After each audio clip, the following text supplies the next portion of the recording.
சொல்லுங்க என்ன பேரு? என்ன பேருன்னா வெள்ளைக்காரன் வந்து தமிழ்நாட்டை பிடிச்சி ஆண்டுகிட்டு இருக்கும்போது இந்த நாட்டை பிடிச்சிட்டான்ல. வெறும் காடு மலையும் கிடைச்சில, அந்த காட்டை அழிக்கிறதுக்குன்னு நம்ம ஆளுங்களை சங்கி கூலின்ற பேர்ல இந்தியாவில இருந்து லட்ச லட்சமா கோடி கோடியா கணக்கு வழக்கு இல்லாம ஆளுங்களை கொண்டுகிட்டு வந்தான். அப்ப வந்து இந்த ஏரோப்ளேன் வசதி இல்லை, தண்ணி கப்பல் தான். அங்க இந்தியாவில் ஏறினா இங்க வந்து இறங்க 1 வாரம் ஆகுமா.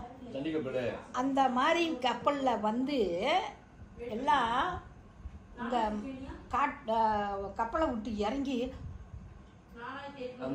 ஐயோ இன்னும் அந்த ஊர் இந்த மாதிரி காடு மலைகள் இப்படி நிறைஞ்சு போயிருக்கு. மலைகள் நிறைந்த நாடு மலை நாடு. முத நம்ம தமிழ வச்ச பேரு மலை நாடு. கேட்டுங்க, மலை நாடு.